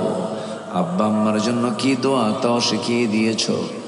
যারা পারেন ঠোঁট মিলিয়ে মিলে আমার সঙ্গে বলুন, রব্বির হামহুমা কামা রব্বায়ানি সগীরা, রব্বির হামহুমা কামা রব্বায়ানি সগীরা, রব্বির হামহুমা কামা রব্বায়ানি সগীরা। অনেক আলোচনা শেষ করে বাড়ি ফিরে যাব, সব দেখবো কিন্তু মাকে পাবো না, সব দেখবো বাপকে পাবো না। সেই বাপ হারা মা হারা সন্তানের করুণ ফরিয়াদ, তাদের দরদ আল্লাহ, সেই আব্বা আম্মার কবরটাকে তুমি আল্লাহ জান্নাতের বাগিচা বানাইয়া দাও। বিশেষ করে মাহফিলটার আয়োজন করলেন যারা, শোনার জন্য কষ্ট করে আসছেন যারা, বিনিময়ে কিয়ামতের কঠিন ময়দান যেদিন কেউ কাউকে চিনবে না, এমনকি মা সন্তানকে পর্যন্ত অস্বীকার করে বসবে, যেদিন মানুষ কাঁদতে কাঁদতে চোখের পানিগুলো ফরে যাবে, চোখ থেকে রক্ত বের হওয়া শুরু হয়ে যাবে, সেই কঠিন মুসিবতের দিন এ মাহফিল সবার জন্য তুমি আল্লাহ নাজাতের মাধ্যম বানায় দিও আল্লাহ। আয় আল্লাহ তাআলা, তোমার বান্দাগুলো কিনে এমন সময় হাত তুলেছি, অসুস্থ দুনিয়ায় সবচেয়ে বেশি কষ্টে আছে মুসলমানেরা। 180 কোটি মুসলমানের দুনিয়ায় তুমি আল্লাহ একটা অমর পাঠাইয়া দাও, বাইতুল আকসাকে তুমি আল্লাহ মুসলমানদের হাতে তুলে দাও। আয় আল্লাহ তাআলা, দুনিয়া থেকে কোন দিন বিদায় নেব জানি না, তবে যেদিন মরে যাবো রে, টান মেরে ঘর থেকে বের করে দেবে, জীবনের শেষ গোসলটা হয়ে যাবে, মোরা মুখ সব দেখে দেখে চলে যাবে, কবরে শোয়া দেবে, বাঁশ চাপা দেবে, মাটি চাপা দেবে, ওই যে বিদায় দিয়ে চলে আসবে রে, 3 দিন যাবে না, চামড়াগুলো গলে গলে পোকার পেটের খাবার হয়ে যাবে। 7 দিন লাগবে না, নারী বলে সব চোখ মুখ কান নাক দিয়ে বের হয়ে যাবে রে। মাত্র 3 মাসের ব্যবধান, কবর খনন করে যদি দেখা হয় কয়েকটা হাড় ছাড়া কিচ্ছু খুঁজে পাওয়া যাবে না। এই তো দুনিয়ার নিয়ম রে আল্লাহ। সে অন্তিম সময় যখন চলে আসবে, জামানে জারি করে দিও লা ইলাহা ইল্লাল্লাহু মুহাম্মাদুর রাসূলুল্লাহ। আসসালামু আলাইকুম ওয়া রাহমাতুল্লাহি ওয়া বারাকাতুহু।